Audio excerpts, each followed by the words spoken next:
UP के देवरिया में शर्मसार करने वाला मामला सामने आया है। आपसी रंजिश के मामले में एक महिला पर कुछ लोगों ने पहले धारदार हथियार से हमला किया। महिला के प्राइवेट पार्ट में डंडे और रॉड से हमला किया गया। यही नहीं, महिला के प्राइवेट पार्ट में डंडा घुसाया गया। यूपी के देवरिया की यह घटना 19 जुलाई की है। पीड़िता का इलाज किया जा रहा है। इस मामले में एक आरोपी को गिरफ्तार कर लिया गया है। आज तक से जुड़े राम प्रताप की रिपोर्ट के मुताबिक घटना मदनपुर थाना क्षेत्र के बेरुआर घाट गांव की है। गांव में रहने वाले ने घर वालों के खिलाफ जाकर पीड़िता से शादी की थी और तभी से उसके घर वाले पीड़िता को परेशान करते थे। पीड़िता के पति ने बताया, 19 जुलाई को घटना ये घटी। हम सो रहे थे, रात को 8-9 लोग आए, जिनमें मेरे मामा, चाचा, भाई, पापा और बहन वगैरह सब थे। ये सब लोग मेरी पत्नी के हाथ पैर बांधकर, मुंह बांधकर किनारे ले गए। दूसरी साइड मुझे और मेरी बेटी को तकिए से मुंह दबाकर मारने की कोशिश कर रहे थे। फिर साथ ही रॉड, धारदार हथियार लेकर आए, तो कैसे भी मैंने अपने आप को छुड़ाया और अपनी बेटी को लेकर वहां से भागा। और घर पर लाइट नहीं थी तो दूसरे के घर पर फ़ोन चार्ज हो रहा था। मैं वहां गया उनके घर और उनसे मदद भी मांगी, लेकिन उन्होंने कहा कि मैं बीच में नहीं पड़ूंगा। उसके बाद मैंने अपना फ़ोन लिया, पुलिस और एम्बुलेंस को फ़ोन किया। पहले एम्बुलेंस, फिर पुलिस आई। उसके बाद हम लोग घर गए। फिर मैंने देखा कि घर पर मेरी वाइफ बेहोश पड़ी थी। चाकू लगा हुआ था। उनके प्राइवेट पार्ट में बांस था, कुछ लकड़ी जैसा भी, जिसकी फ़ोटो पुलिस ने ली और हमने भी ली। गिरफ्तारी न होने की मुख्य वजह है हमारे सगे चाचा। वो भाजपा किसान मोर्चा के मंडल अध्यक्ष हैं। अनगिनत बार हमले हो चुके हैं, लेकिन ना तो गिरफ्तारी होती है और ना ही मुकदमा दर्ज होता है।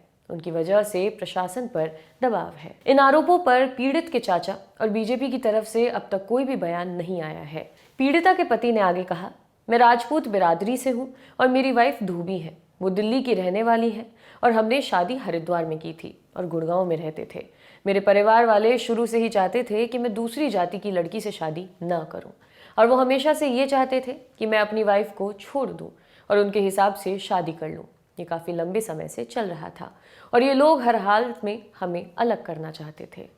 लगभग 6 से 7 महीने पहले हम गुड़गांव से गांव आए हैं और गुड़गांव में भी मेरे छोटे भाई ने मेरी पत्नी का रेप किया और उसके बाद यहाँ पर काफ़ी बार मारपीट भी की। मेरी पत्नी प्रेग्नेंट थी, लेकिन मारपीट के कारण 5 महीने में उसका गर्भपात हो गया। इस मामले में पीड़िता का भी बयान आया है। घटना के बाद अस्पताल में पीड़िता को होश आया तो उसने बताया, रात को हम लोग सो रहे थे क्योंकि हमारे घर में बिजली और पानी नहीं है, तो हम छत पर सोते हैं। उस दिन 1 बजे हम सो गए थे। हम सब गहरी नींद में थे। करीब 2-2:30 बजे रात को उस समय हमारे ससुराल वाले आए। मैं साइड में सो रही थी, हस्बैंड बीच में, बेटी दीवार की ओर सो रही थी। ससुराल वाले मुझे उठाकर लेकर चले गए। मेरे मुंह पर कपड़ा बांधा और मारपीट की। मेरे पति पर हमला किया गया। तकिए से उनका मुंह दबाया गया। उनको धारदार हथियार और रॉड से मारा गया। वे मौका देखकर बेटी को लेकर भाग गए थे। जब पति चले गए तो मेरा देवर कहने लगा कि जो भी करना है जल्दी करो, वे भाग गया है। तो उसके बाद ये लोग पहले रस्सी से गला दबाने लगे और फिर मेरे प्राइवेट पार्ट में रॉड डाला। उसे निकालने के बाद बांस डाल दिया, कुछ डंडा टाइप भी डाला और फिर चूल्हे की राख मेरे ऊपर डाली। मैं जल गई। उसके बाद चाचा ने धारदार हथियार मारना शुरू किया। एक बार तो मैं बच गई, लेकिन दूसरी बार नहीं बच पाई। मुझे चोट लग गई। बाद में मैं बेहोश हो गई। मुझे मारने की वजह है कि मैं छोटी जाति की हूँ। मैंने 8 साल पहले लव मैरिज की थी। पति राजपूत है और मेरे ससुराल वाले विरोध करते रहे और मेरे देवर ने भी मेरा रेप किया था, लेकिन कोई कार्रवाई नहीं होती है। देवरिया के एसपी संकल्प शर्मा ने बताया कि पीड़िता और उसके पति ने अपने परिवार वालों पर गंभीर आरोप लगाए हैं, जिनमें उनके सास, ससुर, ननद, देवर और चाचा लोग शामिल हैं। एफआईआर दर्ज कर ली गई है और मुख्य आरोपी यानी देवर अभिषेक सिंह को गिरफ्तार कर लिया गया है।